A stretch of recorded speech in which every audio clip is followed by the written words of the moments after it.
I know it has been a very long month.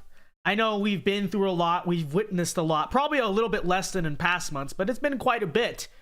But today we're happy to report that it is the last day of Pride Month, ladies and gentlemen. Okay, so let's witness this all one last time, and then tomorrow, I should say, we have straight Pride Month, American Pride Month. It's many things, okay? Brighter days are upon us, but let's finish this month in appropriate fashion. Let's do it. See you guys soon.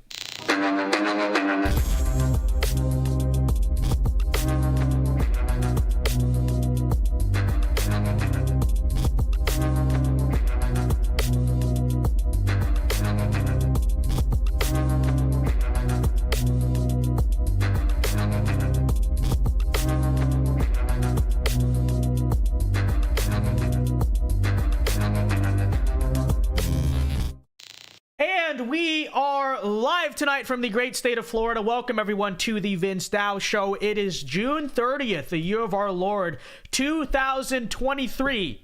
And I am your galaxy-brained host, VinceDao. Welcome everyone to the show. So tonight, first up, we're going to talk about the Supreme Court. And this is pretty, interesting, right? On the last day of Pride Month, handing down a ruling to the LGBT movement that, they're not exactly happy with. We'll talk about that in a second. And then for the latter half of the show, it's a pretty long video. We'll get into it. My good friend, John Doyle, he's a conservative content creator. He went and did a Change My Mind at an HBCU. Okay, at a historically black college. It's a very big time video. Everyone is talking about it. So we're going to just sit down and react to it, break it down, give you my thoughts later in the show. But first and foremost, we will be talking about this Supreme Court story with the end of Pride Month. However, before we begin tonight, again, everyone be sure to leave a like on the stream, subscribe to the channel if you are new, and as usual, if you do want to super chat to support the show, or you got questions and comments that you want read and answered, feel free to send them in via the super chats. As usual, I will check them regularly throughout the night. FYI, also, we may be doing a bonus stream this weekend because I'm not going to get through the whole Change My Mind tonight. I got to end this stream pretty abruptly around like 9:15. So perhaps after that, I'm thinking maybe tomorrow or Sunday, we may actually react to it using the podcast studio and bring some guests in, and it'll be like a multi-person reaction, if that makes sense. So those are the plans. Just letting you know. Again, if you do want to super chat the show, feel free to do so. It is greatly appreciated. God bless you. But with all that said, ladies and gentlemen, I have nothing else. So let's just get into the news tonight with our first story. Of course, it is the Hour of Dao. All right, so here on the last day of Pride Month, the Supreme Court is ending it with a little bit of a bang here. So today, the Supreme Court handed down a ruling saying that businesses are indeed allowed to refuse to serve same-sex couples if doing so would violate the owner's religious beliefs. So basically, what you may have heard about that Christian Baker story a few years ago, where he didn't want to serve the same-sex wedding because he was a Christian, right? It's against his religious beliefs. I believe this case had to do something with like a web developer. It was something online, and once again, this same-sex couple goes directly to a Christian knowingly, tries to provoke them, tries to provoke a lawsuit when the Christian won't serve them, and takes it all the way to the Supreme Court. Okay, and so that's what's happening here. And I love to see it, and I hope that this, honestly, I don't know what the court has said in the past. I'm sure they're going to try to sue for this again and again, but I sincerely hope that this is the last we will ever hear of this. You as a Christian are legally obligated to serve same-sex couples things, right? But here we go. We read, in her dissent, Justice Sonia Sotomayor called it heartbreaking. So that's one of the liberal justices on the Supreme Court. What exactly is heartbreaking about that? So according to almost half of the Supreme Court, right, a portion of it, a third, I should say, apparently protecting the First Amendment, right? Both has to do with freedom of religion, which obviously protects this, but also freedom of association. That's another part of the First Amendment that is probably lesser known, right? So apparently the First Amendment being protected, the First Amendment being upheld in the context of a private business owner just trying to live their life. Apparently this is a horrible, heartbreaking day. Am I right?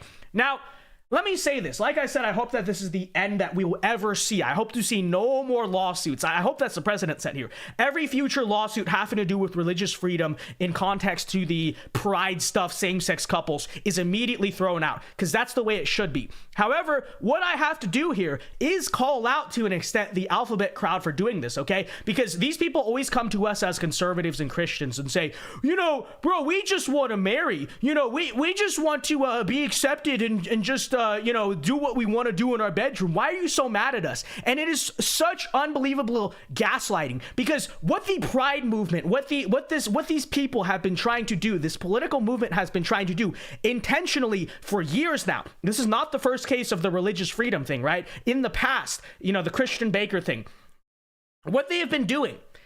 And imagine being one of these activists. You intentionally go to a Christian business knowingly, like they know they're doing this. They go to a Christian business and try to force that Christian to violate his own sincerely held religious beliefs, okay? And when they refuse to violate their religious beliefs, you knowingly basically make this a big deal and say, okay, I'm going to sue you. I'm going to make you spend thousands of dollars to take this all the way to the Supreme Court. I am going to harass you. I'm going to make your life a living hell, instead of just, you know, merely going to another bakery, going to another business, okay? It's scummy behavior. It is repulsive behavior. And frankly, few things make me more mad than that. And then these people have the nerve to sit around and say, why are Christians and conservatives so mad at us? Why are they passing legislation? Why are they handing down rulings like this? I don't know. Maybe because you guys have been intentionally trying to provoke Christians for several years now, and simultaneously stand around and say, we just want to do what we do in the context of our bedroom, bro. We just want to get married. What does it matter to you? It's always been gaslighting. The intent here is to harass Christians, to go after them, to try to get them to violate their religious beliefs. It is scummy. Let me say that is absolutely scummy, okay? And then, of course, they turn around after going to a Christian business, trying to provoke them, trying to cause them in trouble, trying to sue them. Like I said, they intentionally do all this. And then they have the nerve at the end of the day to come back and say, why are the Christians so mad at us? We just want sexual freedom. We just want, you know, why are Republicans starting to pass laws that, you know, go after the degeneracy that we're doing? It's ridiculous. It's scumbag behavior. Like I said, I hope that this case is the end of it. Okay, I hope that never again will a Christian business, although I don't know if it'll be the forever precedent, but I hope that never again can a Christian business be sued for refusing to serve a same-sex couple. I just hope it should never happen again. The First Amendment is pretty cut and dry. Freedom of religion, number one. Freedom of association, number two. Again, there's two sides to this, which is why part of why I would argue, even if it's not a religious reason, it's freedom of association, you know, and you could argue that's part of what's wrong with parts of the civil rights law, but still, regardless. So, I mean, there you have it. All right. Round of applause, though, for the Supreme Court. We love to see it. And, you know, great way to end Pride Month for the other side. You know, it's they keep trying to shove it, and then look what happens. Look what happens. OK, love to see it. Shout out to all of our Christian businesses. Now you are finally free, thanks to the Supreme Court, ladies and gentlemen. JD for 2 says, looking forward to Obergefell overturned. Oh, that's going to be a day. That's going to be a day, JD. Realistically, I don't know if that would ever happen. Thank you for the 2. I don't know if that would ever happen. We'll have to see if it actually takes place. The big thing with overturning Obergefell, though, is I think realistically, besides a few deep red states, would it make that much of a difference? I don't know, but it would certainly do something for the Overton window. You know, Obergefell it's based on, it's not really based on law at all, right? There's nothing in the Constitution at all. It's much like Roe v. Wade. There's nothing in the Constitution that enshrines the protection of same-sex marriage on the federal level. It's not real. It's not a thing. But that court case alone, and this is what people need to recognize, because people always come to me and saying, Vince, what's the big deal with the marriage question? You guys need to understand this. That court case alone is really the moral and political justification for everything that they have been doing since. Like, I need people to understand that, okay? You can say, oh, well, I think they should be able to because of freedom or whatever. But understand this. That national court case is the source of all of our problems right now. And again, like I said, it's based on totally shoddy, basically non-existent constitutional reasoning. You know, it's just total nonsense. And so, like I said, I don't know if it'll happen. I do genuinely hope to see it happen. I mean, it's going to definitely drive the country insane, that's for sure. But, you know, we'll have to see. We'll have to see what happens on that front. Thank you for the super chats. Again, if you guys do want to support the show tonight, feel free to contribute and send them in. But, all right, with that said, it is about 8:10 p.m. We got a long reaction night for you, ladies and gentlemen. So, let me contextualize this here, though, right? So my friend John Doyle, who is a conservative YouTuber, did a Change My Mind recently that's going viral, where he set up a table that says, America is not racist. Now, of course, you're probably thinking to yourself, well, haven't I seen that a million times? What's so special about this one? Well, what's special about it is that he went to an HBCU, right? We're talking about a historically black college and university to set up the table. And it was quite an interesting exchange, to say the least. They eventually got kicked out, but he was there for about 2 hours, got surrounded, got swarmed. It was quite the sight. Tonight we're going to sit here and react to it. Just an FYI, like I said, I have to cut the stream off at about 9 to 9:15 p.m. So we'll get through part of it, but I may do a follow-up stream later this weekend, finishing up the thing. But like I said, we got a lot to react to tonight. So that said, let's just get right into this. Here's John Doyle, conservative YouTuber, at the HBCU. Okay, check it out. All right, so here's the preview, just to give you an idea of what we're about to watch tonight. I will be right back. I gotta turn on the fan really quickly. It's hot in here. What do you mean? I want to know, what does make America great again mean to you? Do you not feel like that's racist? Like, what that stood for? No, I think that it just acknowledges that America used to be a great country and it's not anymore, and it just wants to be made great again. But that's racist.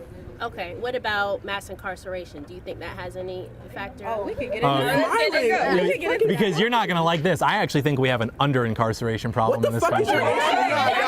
So even when black Americans have that generational wealth you're talking about, it's not, well, I like to have research so I can come have these conversations.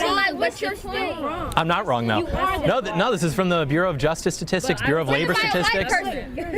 So white people are incapable of honesty. We're misaligned with the reality. We just get rid of everything and just look at the generational wealth that you're... I know it's cliche, but in all seriousness, imagine if the races were reversed in that sentence. I'm just pointing that out, okay? Just like I said, I know we say that all the time. Imagine if the roles were reversed, but they're not. I get it. But just shows you something, doesn't it? That it's just socially acceptable to say that. All white people all lie. They're all scum. They're all this. They're all that. And that's just normal to say. That's normal to say. All right, let's continue here. Actually, really quickly, since I'm paused, let's read the super chat. Potato Head, Pokemaro for $5, thank you very much, says, the world needs less pride. Also, what is Obergefell? Obergefell is the Supreme Court ruling that federalized same-sex marriage in its legal protection. So that's what we're talking about here. If you guys do want to super chat, I'll try to find good places to pause, but send them in, and then I'll read them as we go, okay? All right, let's get into this. Allowed to pass down onto each other, not your leave a like on the stream, by the way. I mean the white man, so you don't think I'm talking directly about you. But it is. But the white man, he's a white man. the amount of things that you guys were allowed to pass down that we don't have. We tried to have jobs like that. That's what brought black people into prison. The difference between black people not liking white people and white people not liking black people is if you're white and you're racist, you don't like me because I'm black. If I'm black and I don't like you because you're white, I don't like you because of my history with white people and because of my ancestors' history. Races rank each other. What we see is that white Americans rank themselves pretty much in the middle. Every other race also pretty much in the middle. So you're allowed to be racist towards white people if you've had a bad experience with white people or history, supposedly, or something like that. Very interesting. So logically, well, I'm not going to say it, but, you know, that it's ridiculous. It's so ridiculous. But every other race, whether it's Hispanics, Asians, or blacks, all rank themselves the highest in terms of who they want to be around, and they all rank whites the lowest. I don't know why. Maybe we're just that off-putting. Everyone wants to be around a white person. Look at you right now. You all want to be around the white people. Okay. I appreciate that. Yes. For the last couple of years, the United States has officially celebrated Juneteenth on June 19th, thanks to Joe Biden signing the Juneteenth National Independence Day Act in 2021, establishing the day as a federal holiday.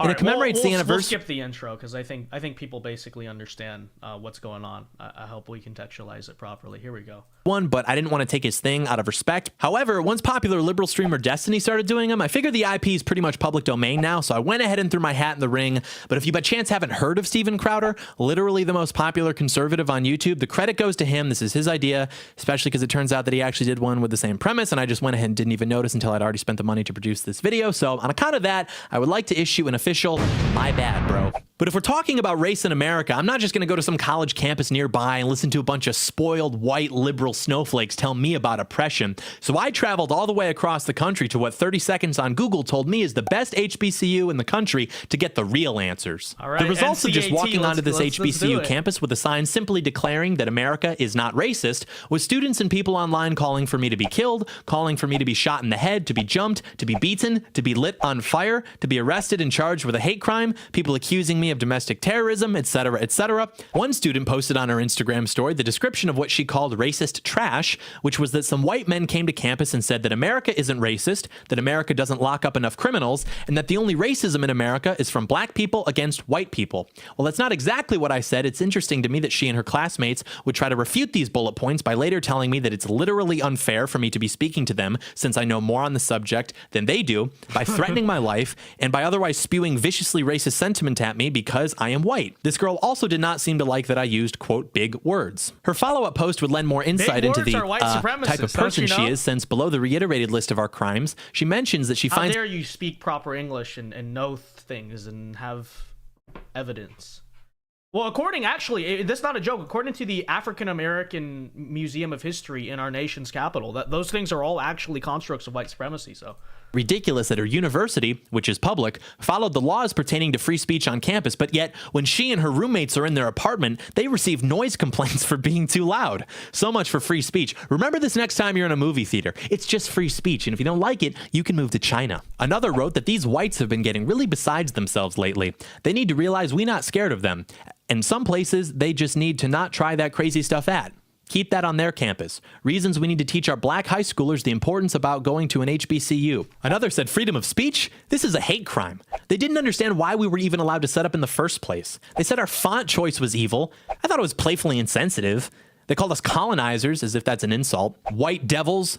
Male monkeys, somewhat self-explanatory, I suppose. Now, palm-colored people, I actually had to look this up. It says we're dangerous, which is so true. I mean, people notoriously avoid living in palm-colored people neighborhoods, cities, and countries due to their high prevalence of violent crime. Shaved monkeys? I am not shaved.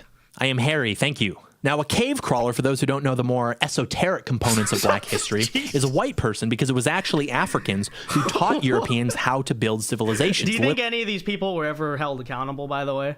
Do you think they got kicked out of school? Of course not. Do you think they got fired from their job? Of course not. Do you think they even got reported from social media?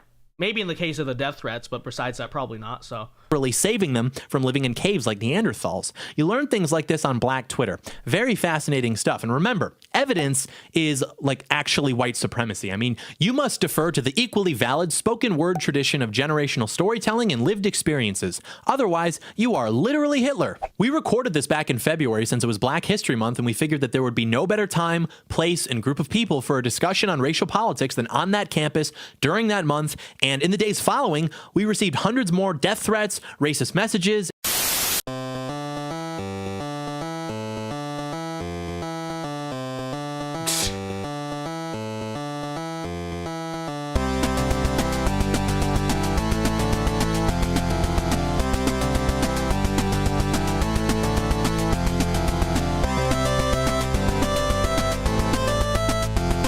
All right, I think we got the point, guys. Let's go into the video. Be expecting to watch me conduct myself in an extremely disrespectful and hateful manner. As the video continues, I would like you to be thinking to yourself about all the— All right.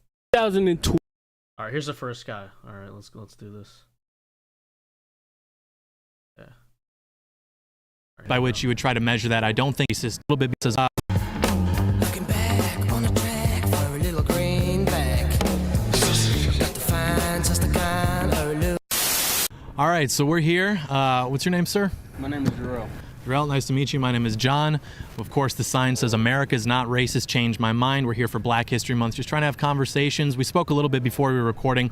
My position is essentially that America in its modern state is not racist as a people, as an institution. Any of the metrics by which you would try to measure that, I don't think it exists. And if it does exist, I would argue that it's actually racist, systematic. And by the way, that opinion is worthy of getting death threats, apparently, according to these people. Yeah, it's like, because it's so crazy. It's so, even if you disagree with it, it's so ground shattering that this person needs to blink. According to these people, not according to me, obviously. According to these people, it's insane. Against white people. I think we see this in basically every institution, whether at a governmental level, in academia. We see this in all sorts of different NGOs. And even as a people, I think that anti-white sentiment is very common now, and it's sort of written off as nothing too serious. I think it's even promoted in a lot of aspects. So I'm open to having my mind change. I know you are as well. So I'd just be curious to get your thoughts on my position and your position as well. Okay, so one, I don't really think my mind is going to be changed.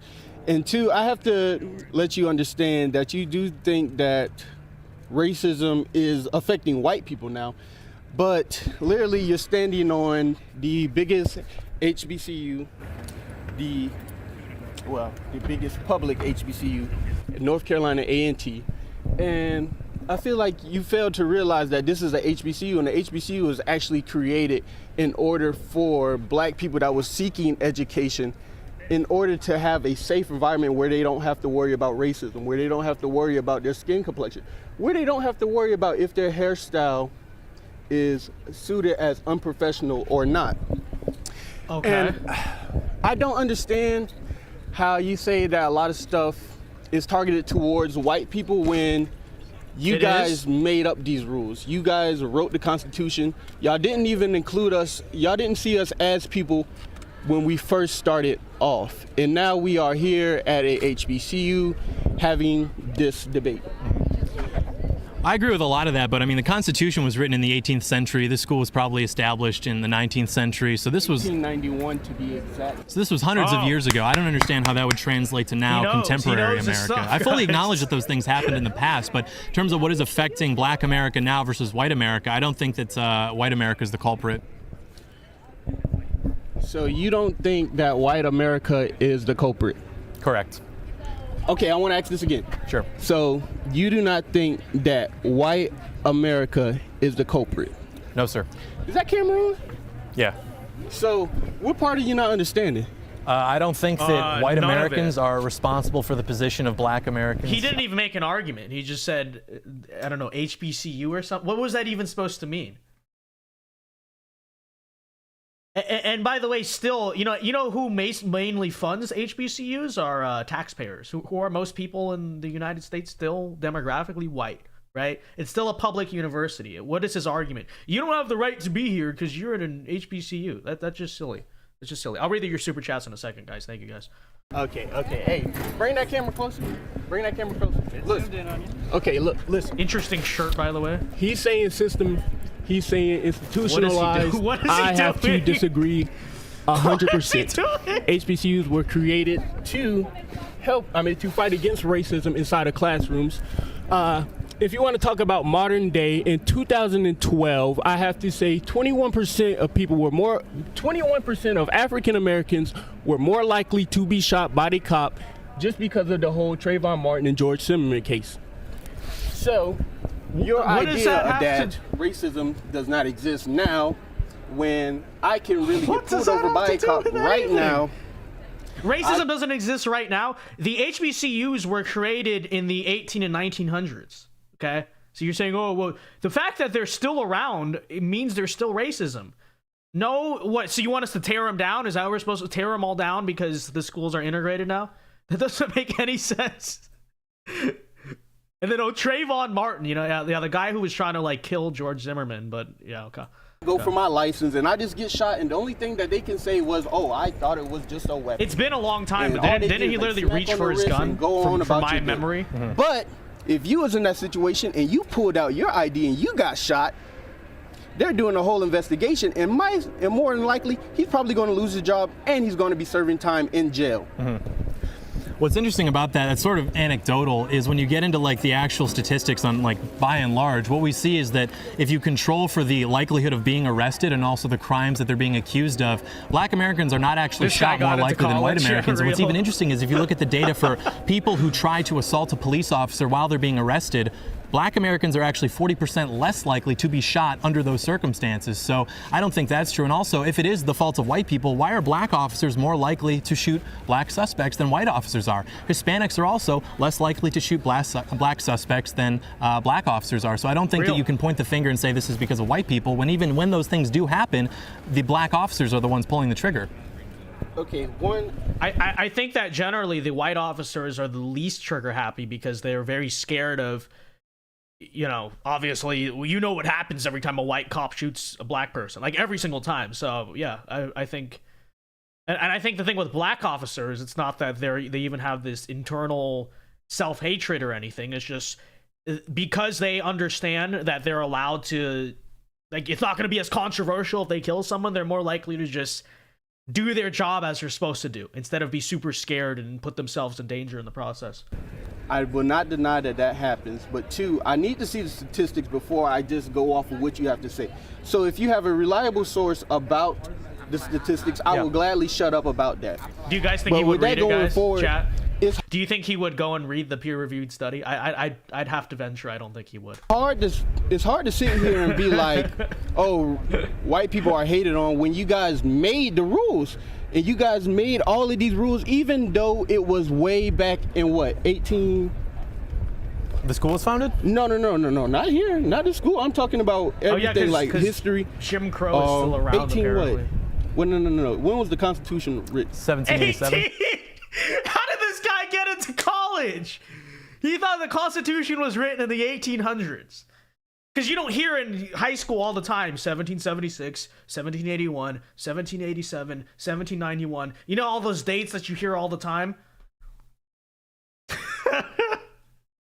This is a student at the #1 HBCU in the country. Unbelievable. 1787. So it's 2023, and a lot of those laws are still being used to this day. So can you Let me do the super also chats say, this way, guys. so we can agree that that history is affecting the present? Do you agree or do you disagree?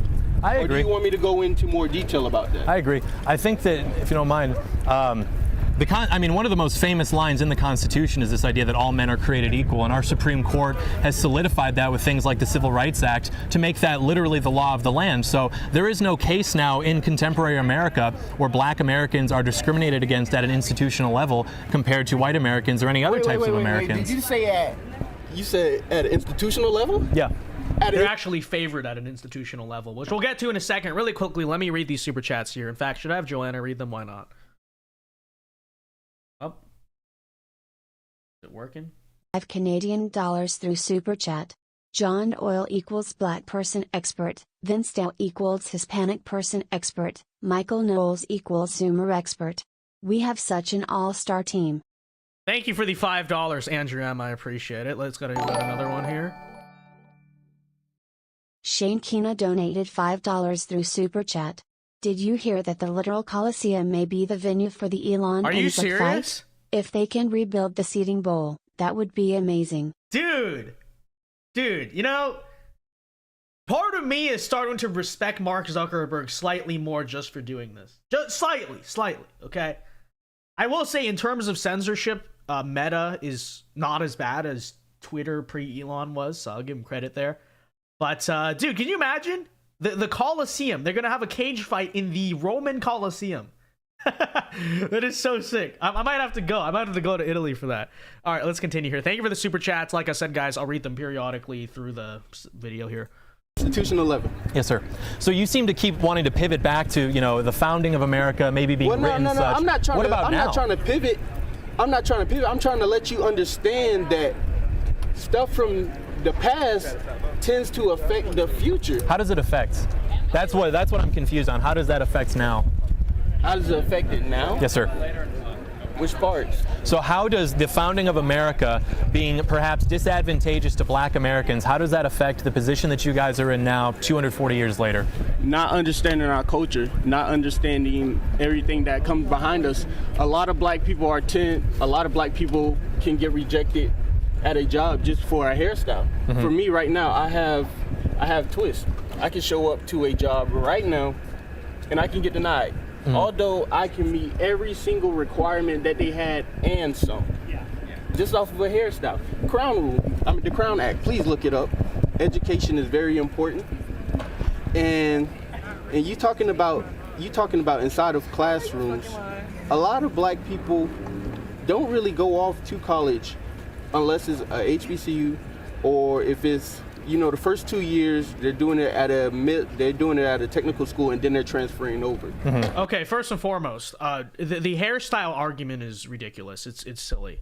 There are plenty of black male and black female haircuts that are considered professional and nobody would particularly look at as being, trashy or ratchet or whatever words they use.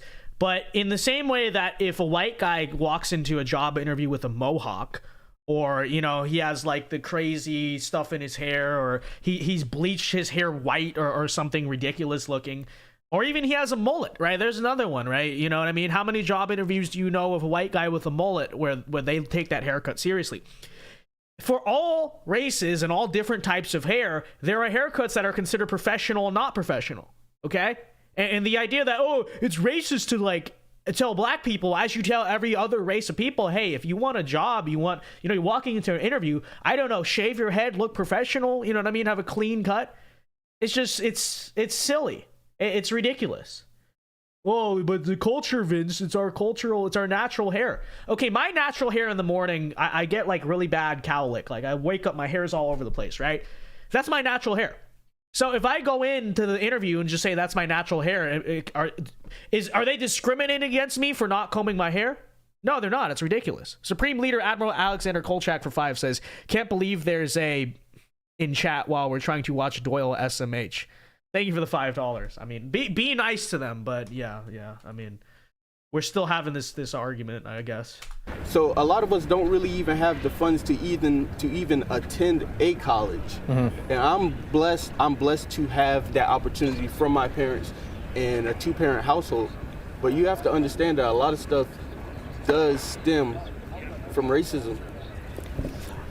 What does the racism have to do with the lack of funding? I mean, in my opinion, I think that there's great opportunity for black Americans to attend schools all over the country. I mean, there are so many different grants and scholarship programs that are specifically for minority students or minority applicants that white students don't get to enjoy. And even we find that black and brown students are more likely to get scholarships when they apply versus white students because of things like that. Or even we know that when equally qualified applicants apply to a school, black applicants are 20 times more likely to be accepted than equally qualified white students. Asians get a little bit ticked down, I think 5 or 6% less likely, simply because of things like affirmative action and this idea of progress that we've been trying to actualize throughout society. So I don't think it can be simply ascribed to black students aren't going to college because of racism. I think it's simply because of choices that are made within the black community that don't tend to result in that as an outcome. And what kind of things are you talking about when you refer to the black community? I think that if you look at the data, black students don't spend as much time doing homework when they're in school. They're not as likely to. I really want to. Hey, does anybody got a phone that can pull up this guy's statistics? I'm not trying to be mean or anything. Can anybody pull up this guy's statistics? We'll put it on screen out because if I say something wrong, I'm gonna get eaten alive. I will fix it. So no. Just let it ride. We don't need to be having that up anyway. So that is true though. And in terms of time outside of school spent doing homework, black people are much less likely to spend time doing homework than white students are. And so I think that can translate to perhaps a lesser inclination to pursue higher education. I think that if a black student wants to go to college, they have every opportunity to do so, and even people are willing to give them advantages to pursuing that. I think it's simply a matter of them not wanting to pursue it for whatever reason. As we brought up on stream the other night, if you're a black student applying to Harvard, you have the same you have a greater chance with a 1,000 SAT score of getting into Harvard as an Asian student with a 1,600. Okay? They actively lower the bar to ridiculous degrees just to try to get black people into colleges. And so the excuse that you're being exactly held down, no, they're actively making these standards unfair in favor of black students. So, you know, any excuse of why you can't get into whatever school or do this or that, it's entirely on you. It's entirely on you. Because it's not just that there's an equal playing field. There's actually an unequal playing field in your favor, and you can't take advantage of it, then that's your fault. One, you have to understand this. I have to, in order for me to keep on going off of these conversations, I would love to see the statistics. That's just me going forward. But at the same time, I can't comment on that. I can't comment on the studying situation because I don't know if that's true or not for me to even react. But if you're talking about the mistake, I mean, if you're talking about I think it is how white people tend to get rejected more, you gotta look at the way the economy is set up now. Majority of white people are oversaturating each profession, from STEM majors, from engineering. Maybe because they're a majority of the country. Doctors. We need black people in those fields because that does not help. That does not help out with broadening the variety of doctors. If Why do you need a variety of doctors? A bunch of white doctors. You need good doctors. Then you don't really have white people. I mean, you don't really have people that can relate to their patients. And although you talk about it from a biology perspective or anatomy perspective, it still takes a black person to understand a black person. Same way with a Mexican person to understanding a black person, because you understand the culture, you understand what's more likely when it comes down to a patient or anything. That is the dumbest argument I've ever heard. You got chat. When you walk in, do you need the doctor to be the same race as you, right?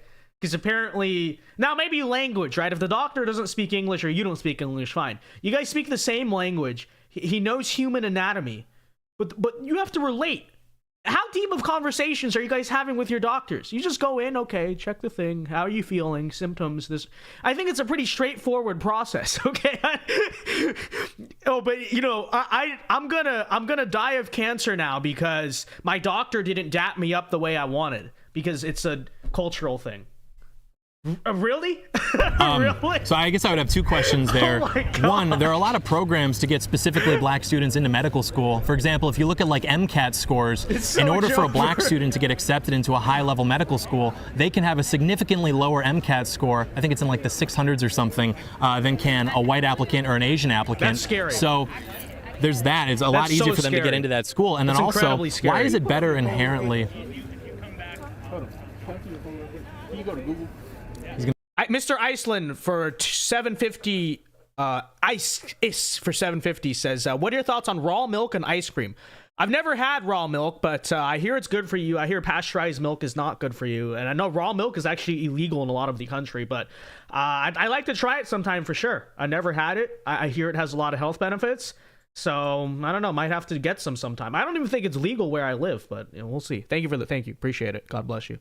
To verify my stats. You'll see. You'll see. No, I just want to yes, verify. I am pro raw milk. I appreciate that. That you read out to me before I just go off. I appreciate that. It. And then wouldn't you rather just have a good doctor? Why does it necessarily have to be a doctor that looks like you? Correct. If you think they're going to be able to relate better to you, Correct. why not just have the best doctor? And if they happen to look like you, it is what it is. Correct. Why does that have to be a necessity to provide you better medical care? Oh, you were reading stats. Can you repeat the question again? Yeah, the first question is, how can you argue that we are discouraging minority doctors when, to get into a high-level medical school, black applicants are allowed to have significantly lower MCAT scores than are white applicants or Asian applicants?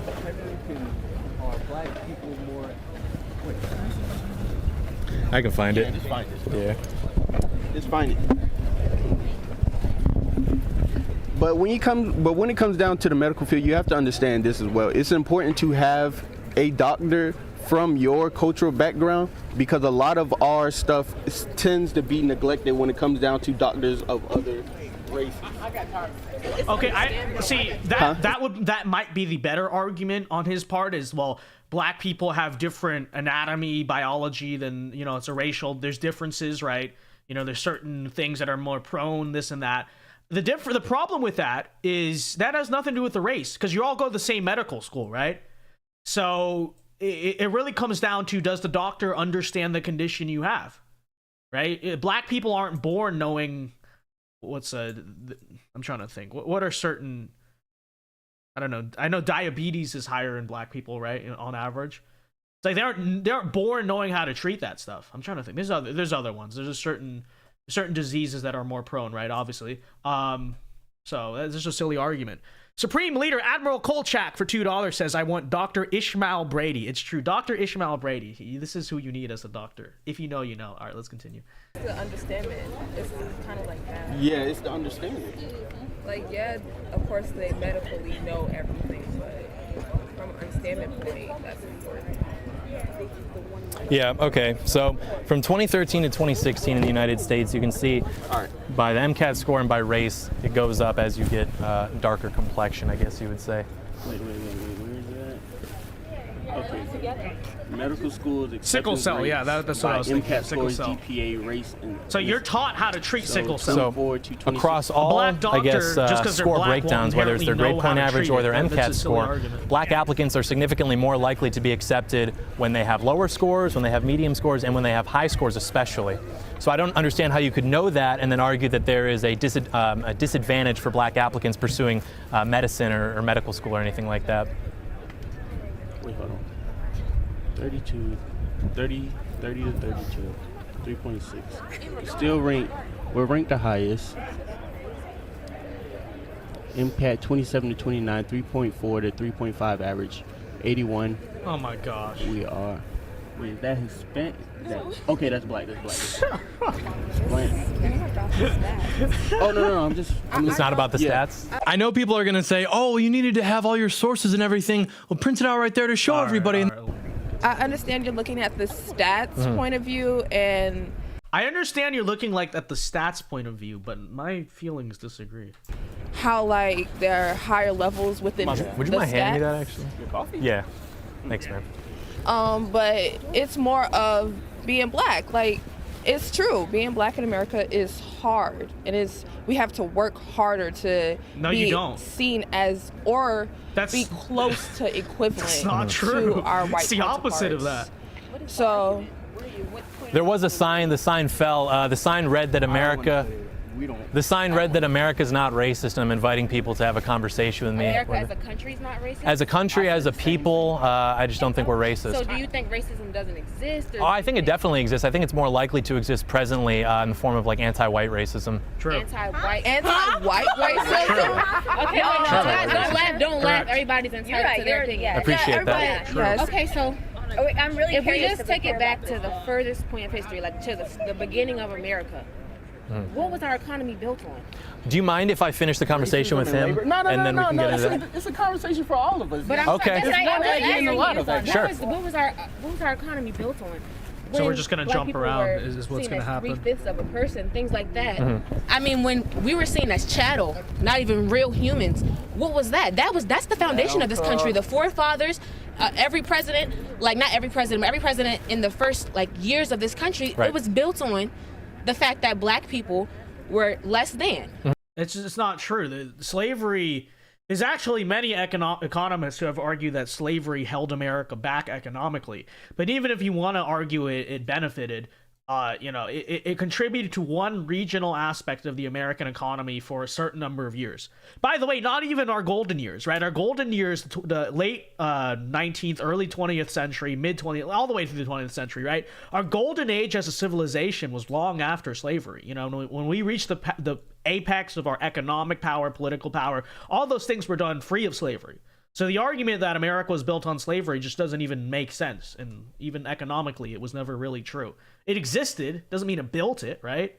And I just came from history right now. We just looked at the chart. Behind me? Did they build the roads? Did they build the infrastructure? Did they build New York City? Was saying that none of that's the first true. level of a developed human was a white man. Then under that was Asian people. Under that was the Native American. And then the black person was the lowest level because they were not considered human. So what is that? That is the foundation of this country. Right. And no matter how much we develop, no matter how far up we go, that is the foundation of this country.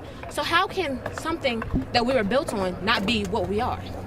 Well, I think that what you're referring to, this country formally is only like 240 something years old, but I mean the civilization's been here for like 600 something years. I don't think that the injustices of the past actually reflect and translate to the injustices that are claimed now. Such as what? Such as what? They have in place that they haven't. We do. I appreciate the democratized dialogue, but the idea was to kind of have a one-on-one so that we're not in a shouting match or all just trying to talk over each other. So We're not in the shouting match. well, not shouting, but you know what I mean. It's just we've got like 5 or 6 different questions at once here. You know, I'll give the kid here credit though. He was actually very nice and respectful. You know, he didn't cause any problems. He didn't go crazy. You will start to see in this video that it rapidly descends from here. In fact, this probably was the most reasonable conversation that they had. Republican thinker for 5 Canadians says lefties saying America was built on slavery. No, it wasn't. Who built the cities and skyscrapers? Exactly. To say slavery built this country is to say it works. I mean, yeah, it's true. Yeah. That is their logic. That is their logic. In fact, right, you could make a far greater argument that slavery built other societies around the world other than America. Because we didn't actually use slaves to build our roads, build our cities. We just used them to farm, you know what I mean? So there's nothing exceptional about American slavery where you can say it built the whole country. So I fail to see, and I would love to know, I'm not coming at this in bad Italians faith, built how this the country. injustices So of America in its colonial days true. translate now to the disadvantageous We position was of black builders. Americans in 2023. Hey, we was builders. Well, sir, yeah. How did you not get reparations? Sir, Here, may I? have you ever heard the statement 40 acres and a mule? Yeah. And how that was taken away? Yeah. I don't It understand. was never taken away. It was Union propaganda. They literally used it like they never had any means to pay it ever. It was propaganda to try to, you know, fight the Civil War. So you can say that Maybe they this shouldn't have country done it, and so the that way we colonial would days stop don't translation into today when we pushing this still thing, follow the laws that were written back when. And I mean, they've changed and they've gotten better. Yeah. But if we just get rid of all that, forget the laws, forget everything, let's just talk about how many years of a head start that white people got when our people were working to make wealth for your families that your families passed on to each other. And then we were given freedom, and then we were just given like, okay, well now we all are free, we all can work and we all can do this, why aren't you doing what we're doing? Yeah. But the things that you guys had, the houses, the money, all the stuff that you guys were able to inherit watched from the your Proud grandparents, Family our episode, grandparents true. couldn't give that to us. The only thing True. our grandparents could give us was songs and stories. Yeah. We didn't have the money that you guys You know received. that they paid the slave master once they freed Even- all the slaves. Even when slavery was abolished, the way that mass incarceration was used to reinstate slavery, and then when it was like they had to mass incarceration. So, you know, when a black person gets arrested for committing a crime, that's slavery too. pay. They had. Sequel. I'm sorry. I'm kind of pissed off right now because this is happening during Black History Month. So excuse that I can't talk. What better time though, right? I feel like everybody should back up from the table. But I just So what feel are you, like triggered? you can't say that what happened in colonial days and even after Triggered? colonial days doesn't translate into today because it is all a domino effect. Right. If we just get rid of everything and just look at the generational wealth that your family was allowed to pass down onto each other, not your family specifically, I mean the white man, so you don't think I'm talking directly about you. But it is. But the white man, He's a white man. the amount of things that you guys were allowed to pass down that we don't have, and a lot of black people that have wealth right now, they actually had to work for that. A lot Yeah. of white people that have wealth right now, their parents were able to give them, just Donald Trump, for example, the $1 million head start. And so you're talking about MCAT, all that $1 million stuff. head Even when start. black people get the degrees that they have and they're let into schools easier because they're black, when they get out into that job field, what white man at a top company is going to say, yeah, let me hire this black person? Otherwise, beyond the fact of having a token black person so their company looks diverse, the only Right. reason they hire black people nowadays is because they want to look like, oh, I'm not racist, bye. So there's a lot there. It just goes to show that they don't understand how money works. Generational wealth on average only lasts about 3 generations, okay? And most descendants of slaves today, it's totally random. You know, some of them literally live in trailer parks. Some of them are, you know, decent for themselves. But there's no correlation. There's no correlation there, right? Because yes, wealth can last a generation or two, but if you yourself don't take active action to invest it, compound on it, build upon the wealth of the past, what happens? It disappears. It totally disappears. You know? Oh, you know, my family left me. Think about this in your life. How many people do you know? Okay, so you know, your parents left you an inheritance or whatever. Sure, maybe one generation out, maybe your kids see part of that inheritance. After that, what happens to it? It's all gone. It's all spent. Unless you build on it, unless you use it to build property or invest in something where it goes up, right? Which takes active work and active consideration. That's you that did that, not the person who gave you the money. Then it totally disappears, right? People always attack Donald Trump. Oh, you gave him $1 million. Well, if you got that $1 million, you'd probably buy, a Lamborghini and a freaking Rolex and all this stuff. Unless you go and invest that money, it doesn't, you know what I mean? The first thing I want to mention, just before I forget, you mentioned reparations, for example. It is true that there's never been a program that has specifically said, here is a cash voucher for the experience of your ancestors during slavery. However, if you look at who pays the most into the tax system in this country, historically, it has been white Americans and also Asian Americans. And if you look, I know, we got to go one at a time, though. And if you look at who has taken more out of the system, it has been black Americans. And we've spent over $1 trillion since the 1960s on the war on poverty, which disproportionately has gone to black Americans. So in a way, that has been reparations. You also mentioned, before I forget, the corporate America. I think there was a report done by the S&P, or on the S&P 100, and it found that something like 75% of the S&P 100 companies all have initiated some form of program to hire specifically minority applicants, and they're looking to get. Sorry to keep interrupting, but think about how long that lasts too, because you have to, after hundreds of years, think about how many grandchildren you're splitting that up between. Okay, so Sir John III was a slave owner, and they had a big plantation house. Okay, but he has kids, and then they have kids, and then they have kids, and next thing you know, you're like the eighth like descendant cousin of John the slave owner. What money are you going to see from that? What, $2? You see how it gets split up? It doesn't make any sense. The advantages today have nothing to do with it. Because that's another reason generational wealth dissipates. Think about how many different grandchildren you eventually are cutting it up. They're spending it, and then so as it gets spent, it's less and less split up among more people. In the end, your average Southerner today who just is descendant of Confederates, they have nothing. They have absolutely nothing. But that's happening now. So my point is, what you're talking about is, a black applicant going to a job and being discriminated against because of their race. The opposite is happening. They're being prioritized because of their race. And you might say, well, they want to have a token. They're still getting that job. They're still getting money. Talking about affirmative action. Can I make mention of the point that you just made? Do you mind if I hit on the generational wealth thing, and then I'll let you talk again, just because you made that point? I don't think that. We try to have someone sit down. Yeah, that's true. It's tough to capture all this. Are you all together? What group is this? What is this? We're just going to post this on YouTube. So it's a conversation, and more people can see the conversation. My name is John Doyle. Just me. I can appreciate the fact that you're trying to open up a conversation. Yeah. John Doyle. It's just my name on YouTube. Yeah. I can appreciate the fact that you're trying. Who's this guy standing in the back? Is that John Doyle's FBI agent? Look, he's like standing like far away, just sunglasses. I think he's a Fed, guys. I think he's a Fed. Open up a conversation about it because a lot of people, the Feds are watching, that are like you guys, don't actually want to talk. But just back to the point where you said certain companies open up organizations and stuff so that they can hire black people or just people of specific like minorities. Yeah. They have to do that because they don't want to look racist. As soon as a company is posted on Instagram, TikTok in this day and age saying, oh, you guys only have white people, you guys only hire straight people, all that stuff, they're going to get canceled. They're not doing that. Doesn't that prove that the power's on your side, though? No. How would it Sir, we as a generation, we are all into the emotions and stuff like it, but let's keep it real. The money is where the power is. And if you are the one that's distributing the money and you're the one giving the jobs, you're going to always have the power. That's where it is. Even in the workforce, we have to dress I gotta go because I'm really hungry. All right, it was nice speaking with you. Find a stopping point. Real. Get everybody back up. All right. You're gonna take off? Yeah. All right, man. It was really nice talking to you. I appreciate you sitting down, being our inaugural one. It was nice having a conversation with you. Yes, sir. Until that last part. I'm not gonna hold you. All right, man. It is what it is. So if one of you guys wants to sit down, we do want to try to keep it like individual, just because it's tough to capture all this. And my friend here said you like. Sure, we'll be here.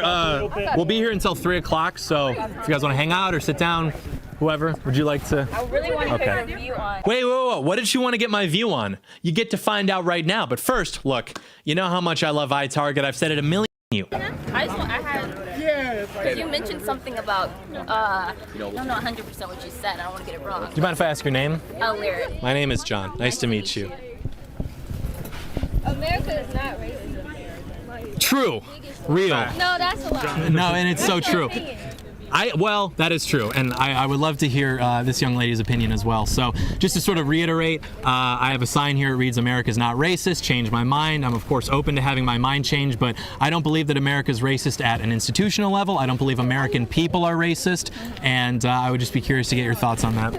Okay. Well, I feel like explaining my thoughts on it wouldn't actually do you any well, because I feel like you already have an idea that you're going to stick with, but I have a question for you. Yep. Since we were just talking, you mentioned that you feel that it's actually we're racist to white people. Yeah. I know you didn't say that exactly, but I just want to know your ideas on that. Sure. So racism as a word, I know that the definition, some people say it's prejudice, some people it's power plus prejudice. Are you familiar with the concept of like an in-group preference? Why do you know what a preference is? So like this is this trend in psychology that we tend to see where people of different races all demonstrate an in-group preference, meaning if you poll 100 Hispanic people on who they want to be around, on average they're going to tend to want to be around Hispanic people more. Black people have the same, white people have the same. But if you look at the data and quantify this, what we see is that Black Americans actually have the highest in-group preference, meaning you guys want to stick together the most. And I'm going to post it all in the video if you watch it. Okay, well, I'm not going to do that. But anyway, but it is true. I'll get eaten alive if I get something wrong, so it is true. But if you look at white Americans, they actually have the lowest level of in-group preference. They say that as if they wouldn't all be like the first guy reading it like a freaking dad on FaceTime. Like, they don't know. Like these kids don't know how to read it. I don't know why they show us. So you can be like the guy, the first MCAT. That one says Hispanic. Remember that guy? It's true. Republican thinker for $10 says most people don't know original drafts of the Constitution were going to get rid of slavery, but fears that the South would break off from the Union. They scrapped it. Even Washington freed his slaves when he died. Yeah, true. I mean, we inherited slavery as an institution from Europe, right? But it was actually a big part of this sort of concept of Republican idealism at the time of the founding of the country to get rid of slaves. That's why if you look in the North, right, as soon as we were independent, a lot of the economies that were less reliant on slavery all abolished slavery, right? Late 1700s, early 1800s, all the northern states, with the exception of, I think, Delaware, basically all got rid of it. And it was a movement. It was a big movement. That Washington freed them and stuff, and yeah, it's real. Preference, meaning white people, especially white liberals, actually prefer to be around people of other races rather than their own. White conservatives do demonstrate a small in-group preference, but in terms of all the races, white people tend to have the smallest and black people tend to have the largest. Moreover, if you look at how different races rank each other, what we see is that white Americans rank themselves pretty much in the middle. Clarissa says, I have beautiful almond-shaped eyes. Thank you for that, Clarissa. You know, Clarissa is the name of Hunter Avalon's ex-wife. Is that what's going on here? Is that what's happening here? Larissa, I don't want you. You need to make up with your husband, okay? You're screwing everything up. Every other race also pretty much in the middle, but every other race, whether it's Hispanics, Asians, or blacks, all rank themselves the highest in terms of who they want to be around, and they all rank whites the lowest. I don't know why. Maybe we're just that off-putting. Everyone wants to be around a white person. No, they don't. Look at you right now. You all want to be around the white people. Okay, I appreciate that. Yes. So you think? In that case, we can say y'all Okay. want to be around us because you came to our age. And that's a good point. That's a good point. So You want to be around black people. You guys make great music. you think yeah. we're being racist to white people? Talk about you guys. Say music. That is a microaggression. Excuse me. Music is a microaggression. A compliment is a microaggression, guys. You can't tell black people that you like their culture. That's racist. Like we're only good enough for music. No, but I mean, the most popular music in this country, whether it's now or even dating back to rock music, has all been influenced by black people. Everything is Yeah. So then, what are you complaining about? Okay, So you think racism for white? We're racist to white people because we don't want to be around you. You think that's what racism is?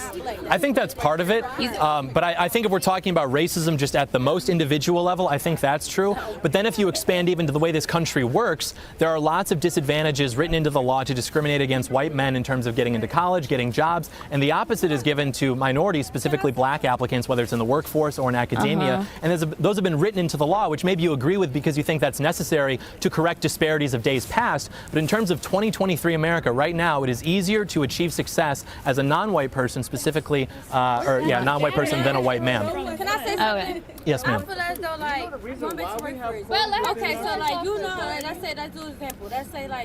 Let's use law, for example.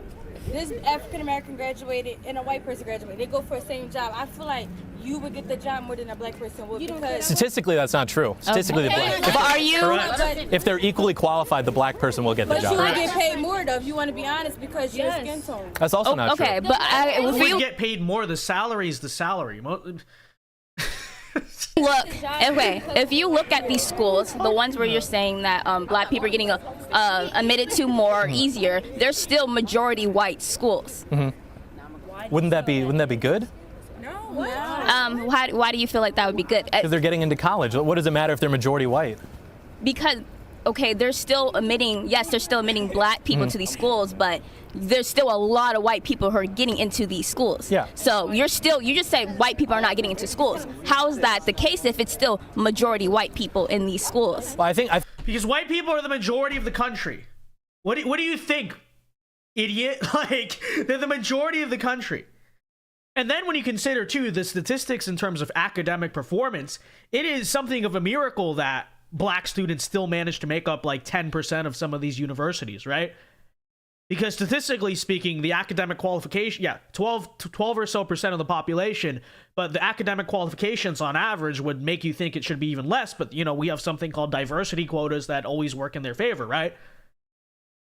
So do you expect all the, like, America, a country with 12% black people, to just have black people everywhere? I know when you watch perhaps Hollywood movies and when you watch corporate commercials, you may have, and I'm sure people from other parts of the world have a very confused and skewed view of the populational breakdown of our country, but that's actually what it is, you know? I think proportions matter because it is like it's still a majority white country. Yes. And so if you have, black Americans who are 13% of the population, at a lot of these schools, relative to their merit, meaning how their scores are, how their grades are, they are more likely to get accepted into these elite institutions. And if you look at the group that is the least likely based purely on merit, it's actually white Americans. And interesting, you guys might have been following this recently with the Supreme Court dealing with affirmative action. One of the things that was brought up by one of the attorneys, which is now on record, which I thought was really interesting, was somebody asked, well, why do you have to take race into account when you're admitting students? Why not just take into account socioeconomic factors? And what they found is that, and they said this, they can't do that because when they do that, it ends up favoring disproportionately white people, which means that if you look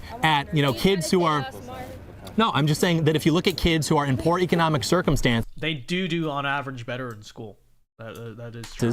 Who are then applying to these schools, they can't just give a leg up to kids who are poor, because then if you're looking at merit by itself, the white students still tend to perform better. And so that's why they have to specifically take race into account. Better resources, better education. I don't think we have better education. Okay, but if you want to talk about better education... Yeah. Okay. Black cities are the most, and this is a very famous statistic, they get the most money in terms of education in the country, right? Baltimore, Detroit, places like that. They have notoriously high education budgets. And, maybe something's getting lost in translation there, sure. But the idea they have more resources than... And then when you compare that, you look at all the least funded and what they often say the worst education systems are in America. It's mostly the rural South. Right? It's mostly the rural South, the rural Tornado Alley. That's where, right? Appalachia, the education system there is not exactly well funded or doing too well. So that's an excuse. Okay, we already know that blacks, whites, they all tend to live in the same area, right? Okay, so, and the way they pay for school is by taxes from your area. Yeah. So people normally in like black schools, Hispanic schools, their schools are going to be aren't as good as if you go to a area with white school. I'm not even talking about private schools. I'm talking about regular schools. The white in affluent like suburban neighborhoods, but apparently poor white people don't exist. Areas are going to have better education and stuff like that. Yeah, the rural South see the doesn't there already. I don't understand what that has to do with racism now. Why do you think the I would imagine that it's probably because the black areas tend to generate less tax revenue to go. So why is that because of racism though? They built out I'll give you an example. most successful city. If you look at funding is going from the federal level or the state level to these schools, black students actually per pupil receive 1% greater funding than white students. Correct. For education. So if you guys are receiving greater education funding, how can you argue that the education? But we're not. We don't have So we gotta. So we're pivoting from education to economics. We gotta stick on at least one thing. We also know with education, black students tend to go to schools that hire teachers with better qualifications. They have a smaller class size on average. So by any metric that you would try to measure a successful school, other than test scores, you would see that black schools actually tend to be better in this case. So I don't understand how it's because of racism. Nah, sir. Why is it smaller though? Because we're labeled that we're the bad school. That everybody there doesn't really know. I don't think that's true. Okay. You can't do anything. You lower class sizes. You give them more money. Well, what are you saying? You don't think the black schools are competent? Okay, so they'll say that, and then so when you try to help them, they get mad. But when you don't try to help, then they'll say it's a white supremacist system because look, you're not funding the black schools. So if you fund the black schools, that's racist. If you don't fund the black schools, it's racist. About that, the reparations that you mentioned earlier, is this what you're talking about? Right now, Is it the way that we get our funding for schools? No. I mean, the reparations and welfare payments. But do white people not also receive welfare? It's disproportionately. Yes, they do. But why do you? But because white people don't need welfare. Why? Well, I don't think that's true either. Okay, I have a question for you. I don't think that's true. Can I ask you a question, please? Yes. So I just want to know your thoughts. What do you think racism is? I think, as I described earlier, I think racism is basically in-group preference. I think it's prejudice. You've never experienced that, so obviously. That's not true. Yeah, I've experienced racism as a white man in America. Think about it. Yeah, I can. Wait. Sure. Again, we're going to have to keep this more individualized, otherwise we're not going to be able to be productive. The difference between black people not liking white people and white people not liking black people is if you're white and you're racist, you don't like me because I'm black. If I'm black and I don't like you because you're white, I don't like you because of my history with white people and because of my ancestors' history with white people. I don't think that's true. That is true. We don't like white people because of how they treated us. Like, because of what we see in the history books, every time you open a history book and there's a black person in it, there's always something about what a white person did to them. So it's okay for black people to be racist towards white people because of their personal experiences with white people. Which, okay, so if you personally have a bad experience with black people, are you allowed to be racist in return? Is that okay? Oh, wait, it's not? Okay, that's incoherent. That's number one. And then number two, I suppose, is history. So because white people in the past were bad to black people in the past, you today as a black person have the right to be bad to white people. That is indeed the logic here. Which makes no sense. All right, we'll play a few more minutes of this and we're gonna end it here. Like I said, we're gonna do part 2 either probably tomorrow or Sunday, maybe even Monday. I'll let you guys know, but I'm thinking probably tomorrow. We'll use the podcast studio. We'll get a multi-tier reaction panel. But let's finish this thought. We'll do super chats for about 10 minutes and then we'll call it a night. Okay? Yeah. That's all we see. White people who don't like me because I'm black. I'm not. They can't say that I'm loud. They can't say that I commit crimes. I don't do any of that. I literally stick. I say to myself when I go to black people. Okay, so this doesn't make any sense. Okay, so she says black people are allowed to be racist towards white people because white people, I don't know, slavery or something like that, right? But white people, so basically, black people are allowed to be racist towards white people off of negative stereotypes. But if a white person is racist towards a black person off of negative stereotypes, and she mentioned herself, crime, loud, whatever it is, then that's not allowed. But it's okay for black people to do it. And that's basically what you get down to in every single racial argument that comes from any of these people, anyone on the left, any of it, is essentially that. I mean, this is really what the argument always comes back to.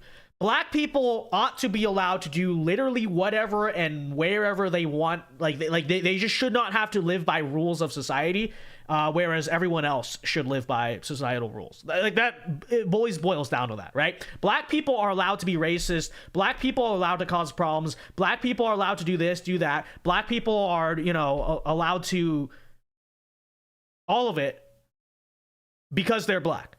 But the rest of society, yeah, we'll still live by normal rules. But basically, black people are a protected class, right? They can criticize, but they can't be criticized. They can be racist, but no one can be racist towards them. The whole thing, like all the time. All the time. That's what it is. Okay,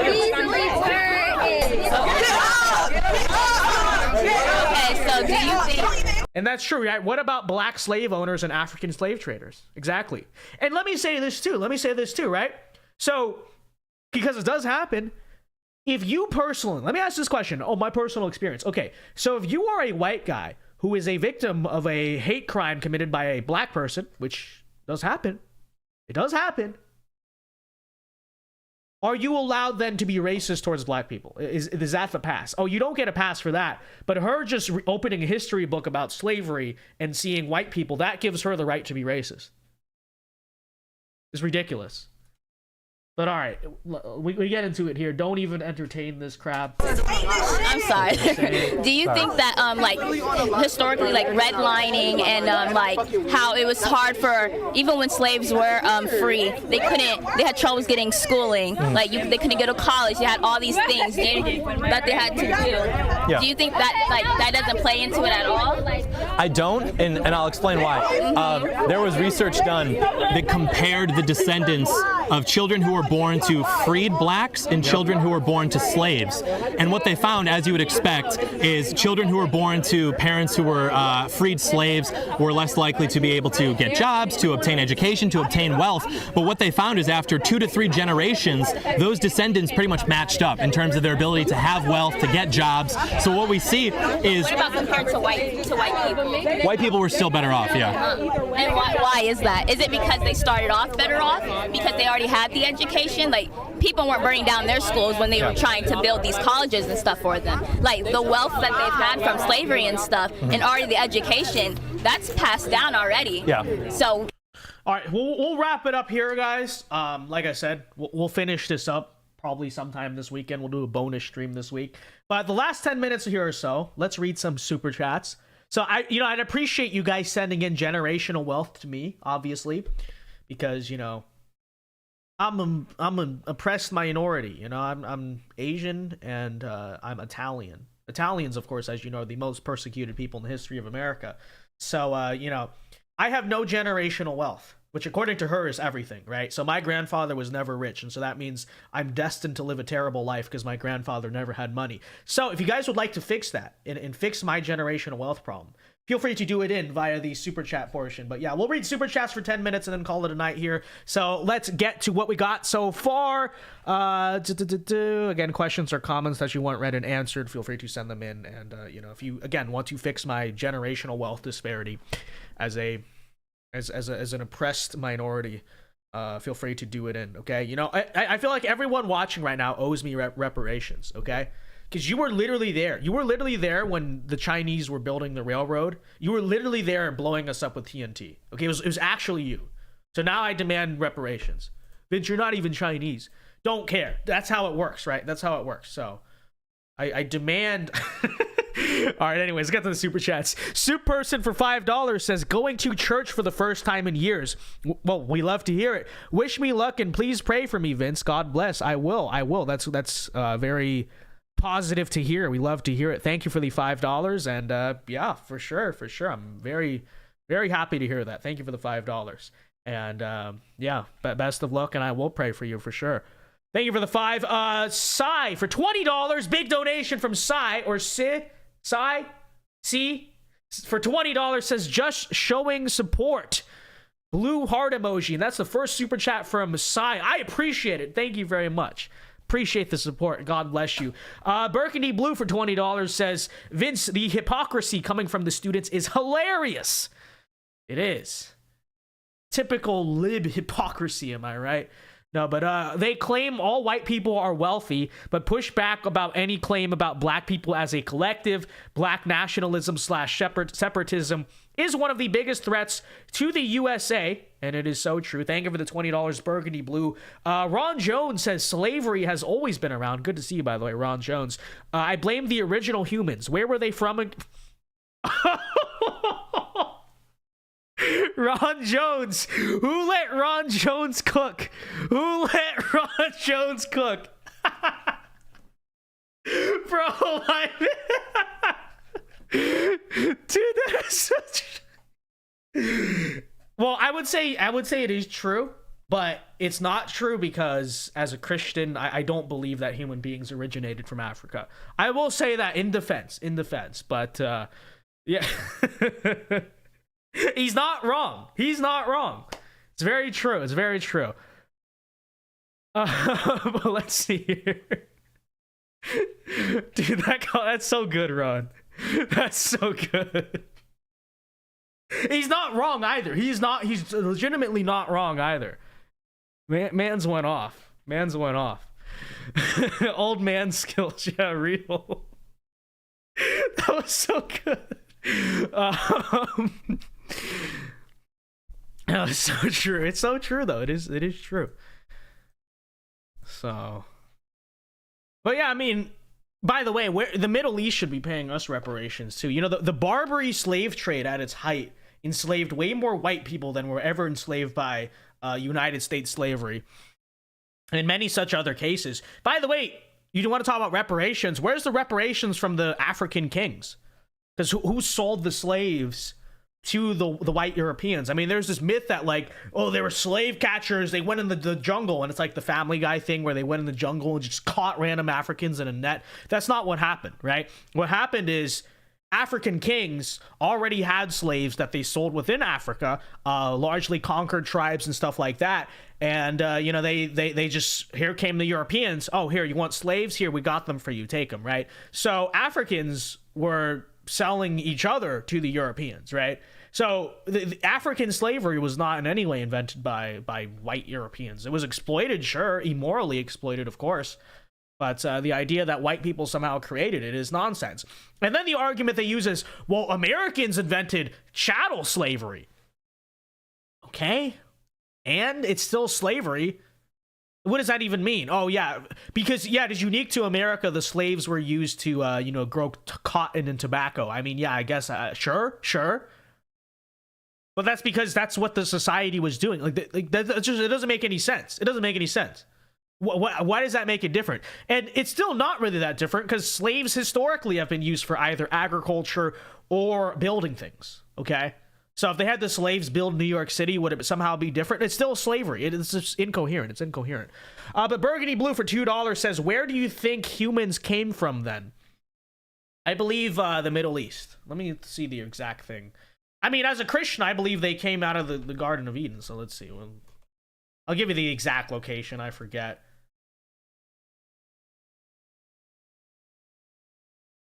I forget what region it is, but let me see. Where was Garden of Eden?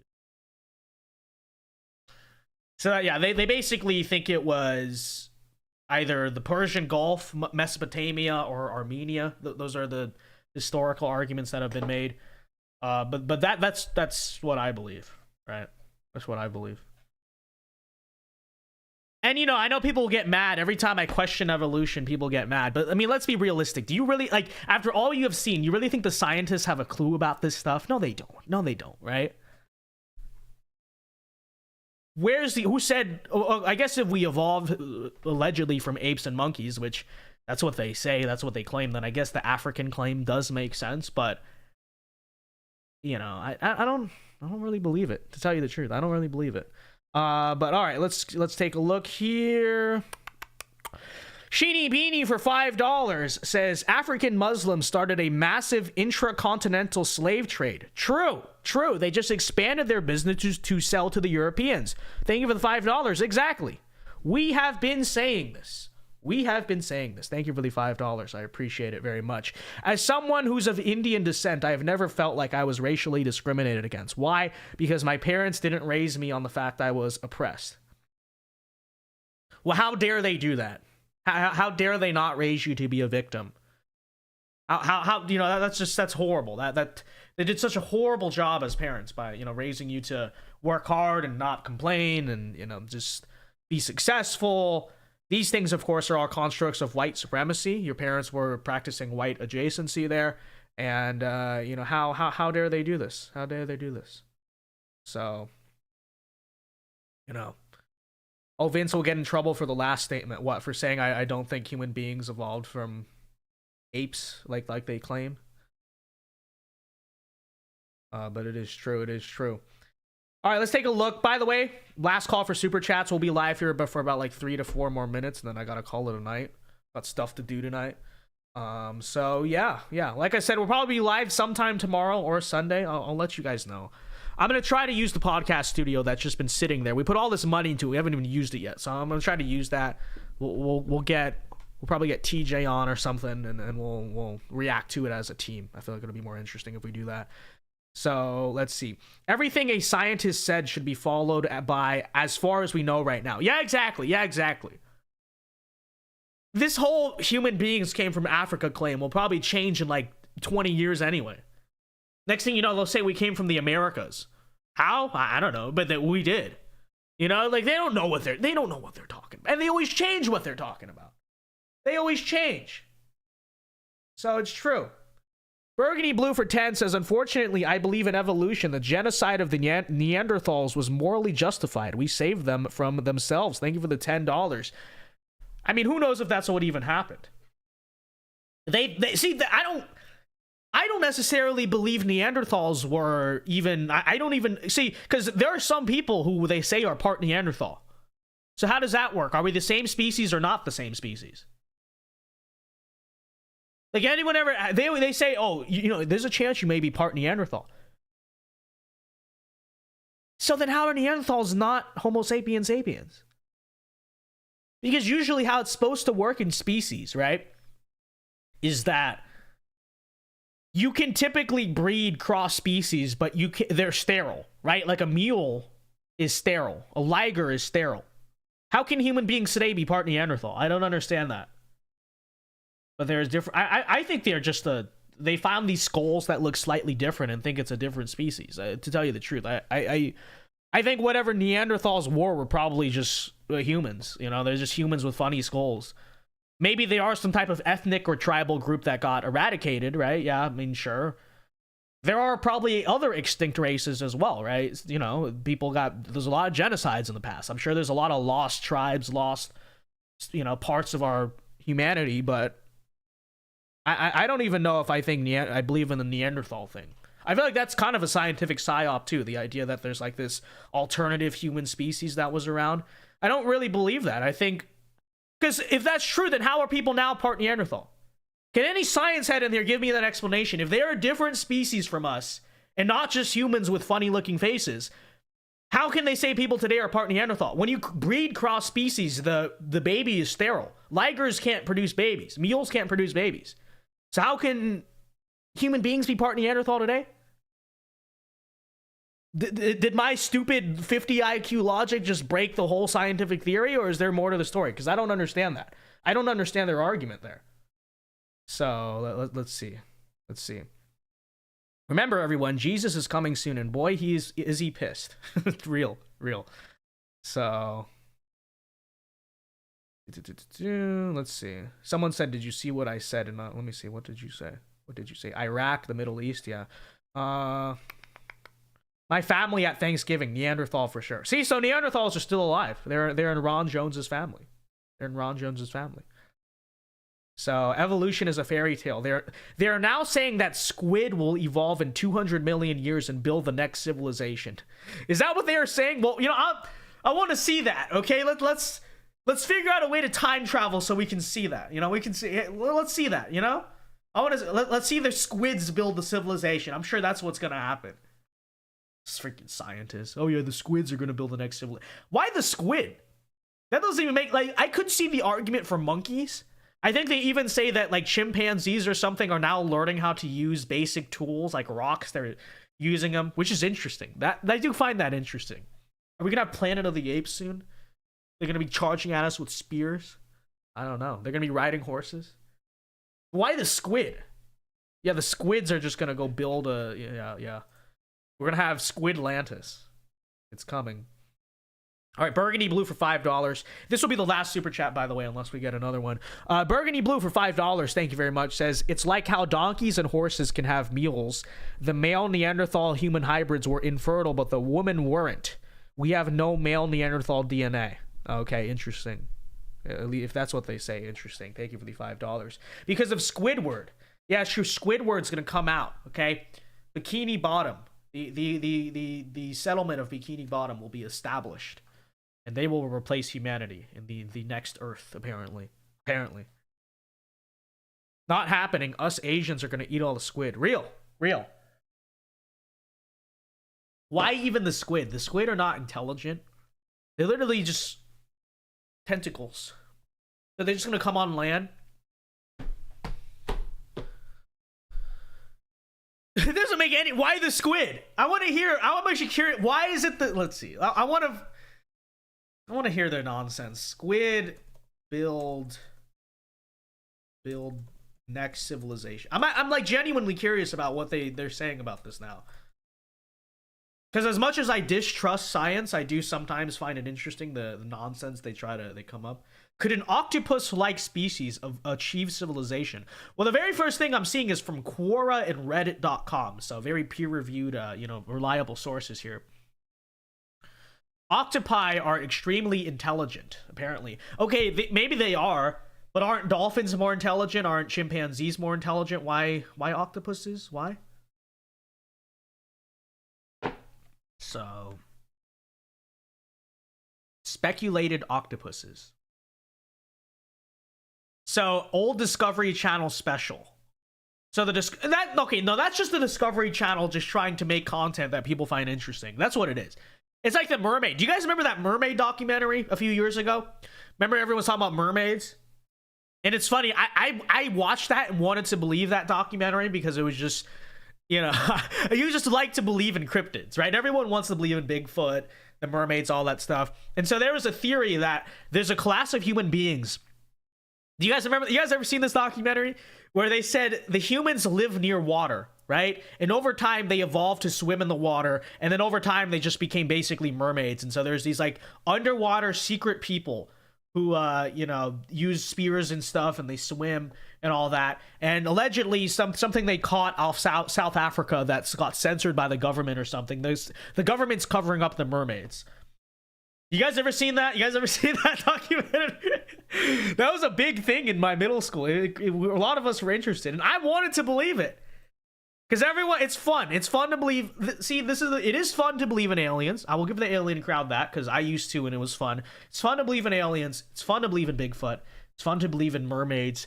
But a lot of these documentaries are just made to like spook your curiosity. It like a lot of times it's just nonsense. Most of the time it is nonsense. And so, all right. With that said, ladies and gentlemen, we will wrap up the stream tonight. Have a very good weekend, everyone. Like I said, may I'm not going to commit, may do a bonus stream this weekend, reacting to the rest of the John Doyle video. But all right, until next time, be sure to leave a like on the stream before you go. Subscribe to the channel if you are new, and consider supporting the channel by joining the channel membership down at the link in the description. All right, if I don't see you over the weekend, I will see you Monday here on the show at 8 p.m. Eastern time. And until then, Alpha moves only. God bless. Have a very good weekend, very good night. Be safe, and peace. Thank you for the $5. Bite me hard.